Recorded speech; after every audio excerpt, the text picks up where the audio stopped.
We begin our course on poetry with the topic, the relevance of poetry. In this lecture, we will look at a few points: the critical debate on the relevance of poetry, the benefits of poetry. We will also look at an example from John Milton's famous poem on his blindness, and then we will look at the views of T.S. Eliot and C.A. Duffy on the use of poetry. For this course, we have a working definition of poetry as follows. Poetry is an elevated expression of an elevated thought or feeling in an elevated language in a metrical or non-metrical form. Now, let us examine this critical debate. The question that has always been asked is, what is the use of poetry? Right from Plato in the ancient Greece to this day, we have questions on the use of poetry. When you compare poetry with all other activities of human beings, it appears that poetry has less uses. Not only that, poetry is attributed certain qualities which are not desirable for society. So, Plato actually banned poets from his republic, from his ideal republic, because he felt that poets were misleading the young people of his day. But we must realize that poets have different purposes than what Plato thought. So, over a period of time, right from Plato to this day, we have a number of poets, critics, philosophers supporting poetry and poets. They believe that poets and poetry have a different dimension altogether from what Plato thought. Poets actually deal with fact and fiction in their poems. They also deal with the outer and inner reality of human beings.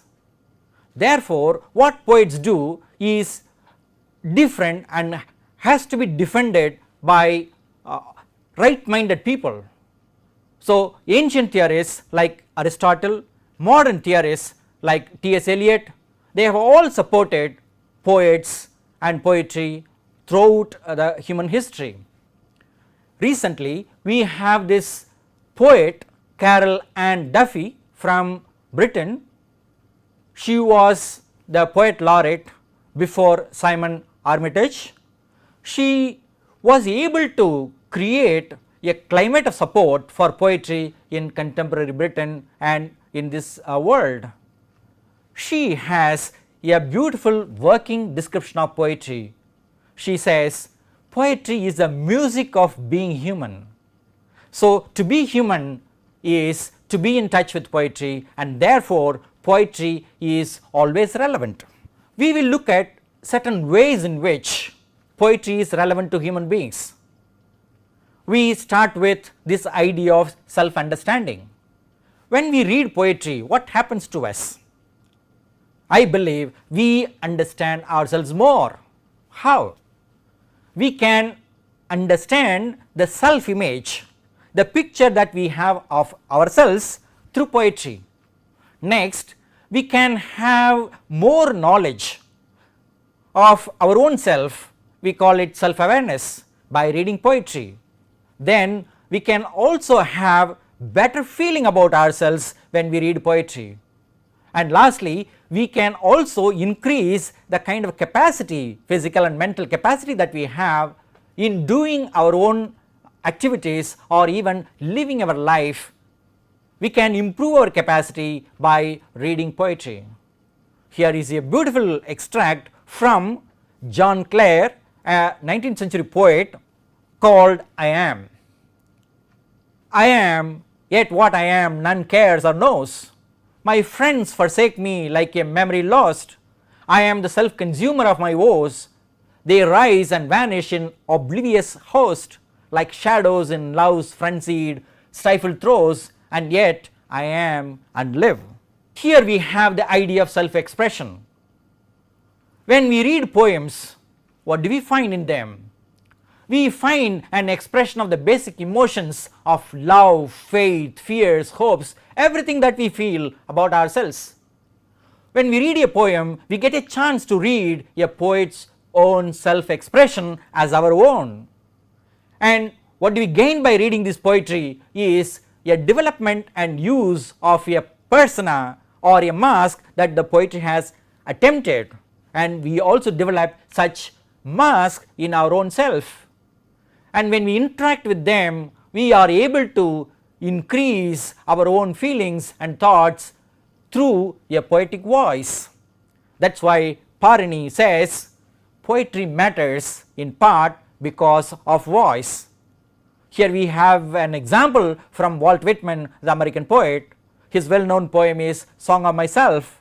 Just a few lines, celebrated lines from the celebrated poet Whitman. I celebrate myself and sing myself, and what I assume you shall assume, for every atom belonging to me as good belongs to you. When we read poems, we are able to appreciate the beauty of language. Actually, poems are a feast to our eyes and ears. A sound mind in a sound body for a sound person is possible through poetry. And how it happens? It happens through words. So we look at sound words in a sound poem for a sound society. To give an example, Lord Tennyson's poem The Brook is here. We have a small extract. And out again I curve and flow to join the brimming river, for men may come and men may go, but I go on forever. Well, you may wonder now, do we have rivers? Do they run? Do they brim? We may have questions. In his day it was possible. We may have a different situation, and we may have to think about different kinds of eternal flow. Today perhaps data science or data flow is possible. Next, we have a wonderful education through metaphor in poetry. Actually, poetry uses a metaphorical language which makes connections between apparently unconnected ideas and brings them together. We have a small example from our Indian poet A.K. Ramanujan from his poem Small Scale Reflections on a Great House. This is a small extract. Here it goes. Unread library books usually mature in 2 weeks and begin to lay a row of little eggs in ledgers for finds. You can see the kind of connection that we can make between this line and our own life. When we go to libraries, we borrow books, and then when we return, if we delay, we have to pay fines. That is one context. Another is when books are not read in the library, actually some insects start laying eggs in the books themselves. So in both ways we have a maturity, laying of eggs, and probably some consequence, financial consequence or damage to the books. Next, we have the idea of creativity and innovation. Poetry is actually creation, and poets are creators. They create their world in a language through their own creative imagination. We have a group of scientists under the leadership of Hartley. They have a research article in which they say exercising creativity through poetry, writing, reading or speaking can develop, maintain and enhance empathic and innovation skills. How it is done, we will see. Then we have this idea of problem solving. Poetry creates rich meanings through word plays in poems, in language. To understand poetry is to solve the problem of meaning. How do we solve the problem of meaning? We can use our linguistic skill, we can use our mental skill, and we can interact with the world, we can interact with the poem, and then we can solve the problems. Therefore, understanding poetry is a transferable skill, it is also a survival skill. Here is an example from John Donne. his poem is Hymn to God the Father. There he says, when thou hast done, thou hast not done, for I have more. Remember, the poet's name is Done, the poet's wife's name is and more. So he plays with the names of his own self and that of his wife and tries to convey some meaning to the world through his poem. Now we have this idea of validation of experience. If you look at the whole of poetry, you will see that human experience is a stuff of all poetry, literature and art. And when they write about human experiences, they clarify their own confusions and validate our own feelings in our own critical moments. The best example that we can think of is Robert Frost.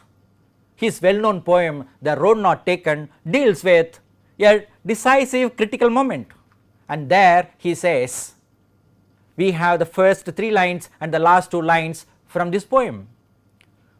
Two roads diverged in a yellow wood, and sorry I could not travel both, and be one traveller. Long I stood, I took the one less travelled by, that has made all the difference. He also says a poem is a momentary stay against confusion. Whatever difficulties we may have when we read poems, we find some clarifications and also validate our own experience. And we come to the last point of relevance. This is called personal connections. The best part of reading poetry is we are able to connect with poetry.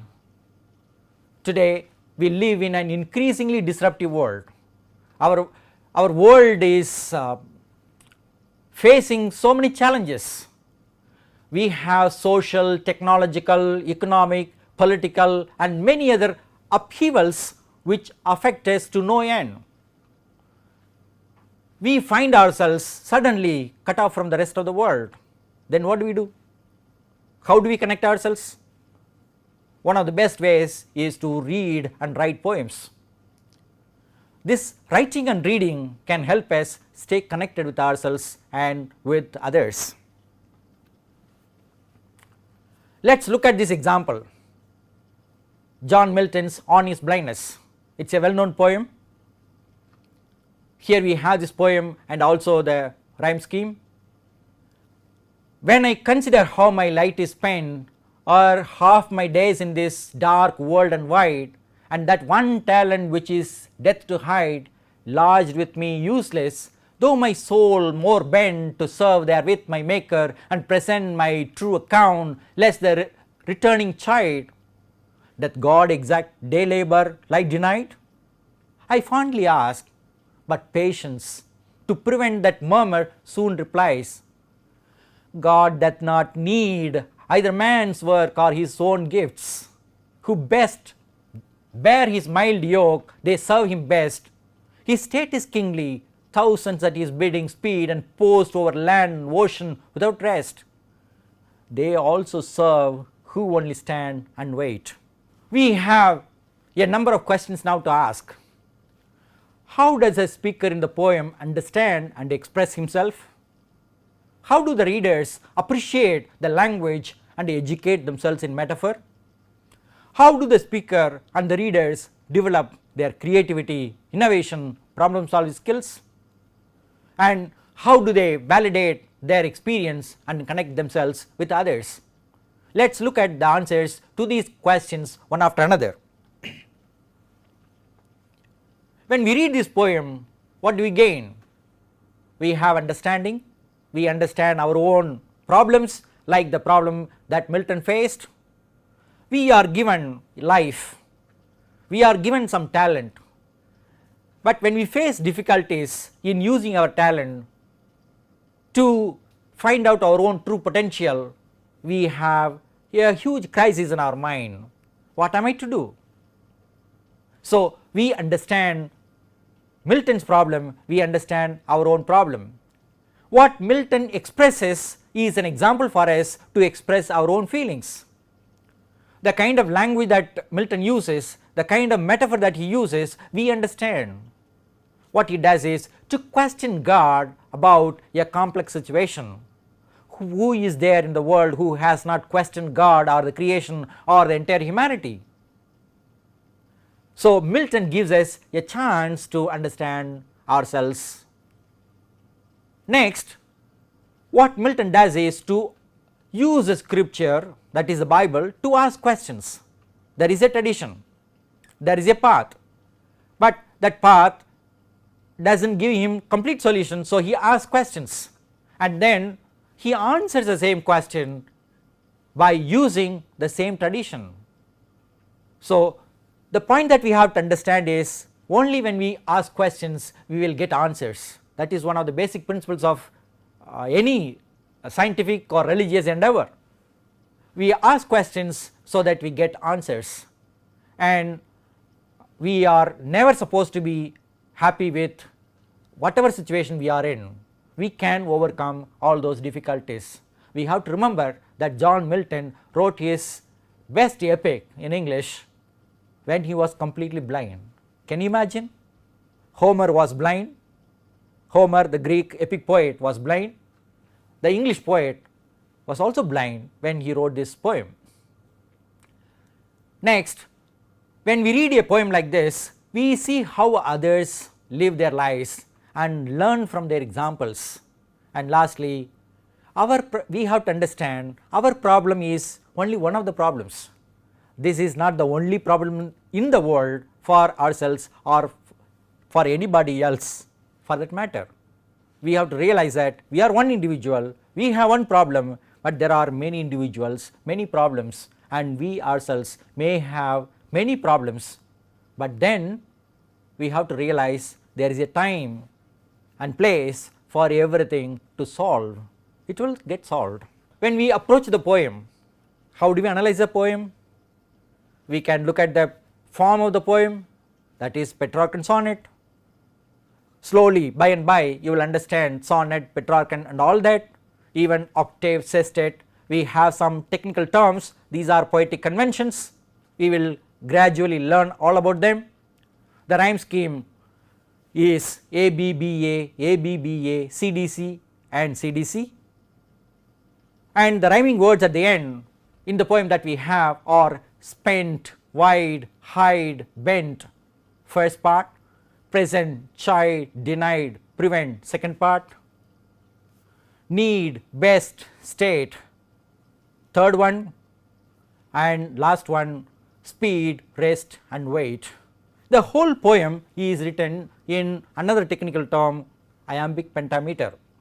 Penta is 5 feet. Iambic means a word may have stresses or it may not have. So one word, unstressed word, and one word, unstressed and stressed, this having this combination of unstressed and stress is called iamb.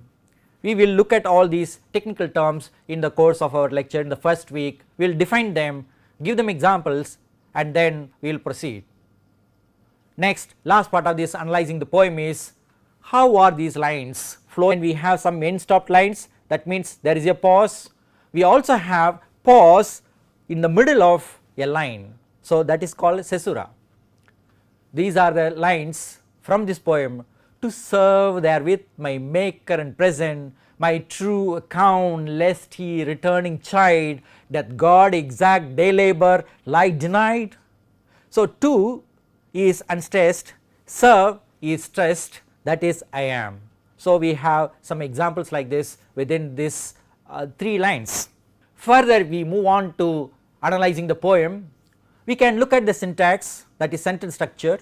The very first sentence is a complex sentence. So we have within this first line we have this active and passive construction in the sentence.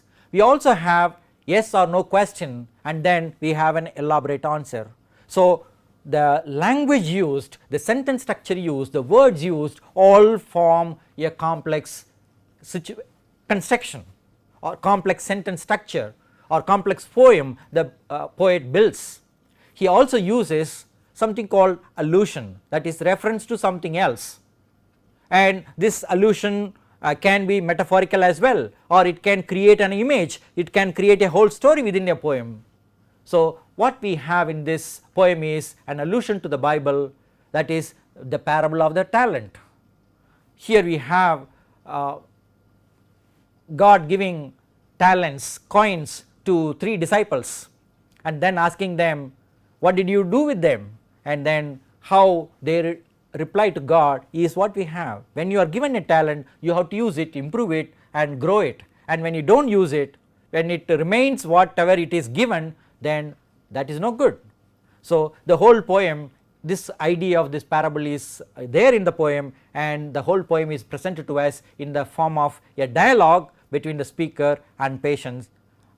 This is personified, somebody speaking, giving an answer to the poet, and the whole theme of this poem is the opposition between light and darkness, blindness and this ability to see, insight, blindness and insight, day and night. We have this contrast between these 2 ideas. The poem ends with an epigram, a short, pithy, beautiful saying, they also serve who only stand and wait. The speaker's dissatisfaction with his own helpless condition is resolved by faith and not by reason, and that is what we have in this poem. Here we have the idea of T.S. Eliot on the use of poetry. He says, the people which ceases to care for its literary inheritance becomes barbaric. The people which ceases to produce literature ceases to move in thought and sensibility.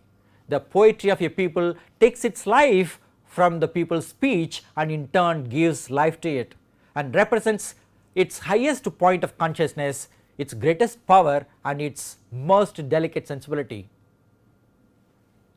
The key point from what Eliot says is, the poetry of a people takes its life from the people's speech and in turn gives life to it. If we use the same old language, we may not have new energy, new vitality. So, poets continue to refresh the language.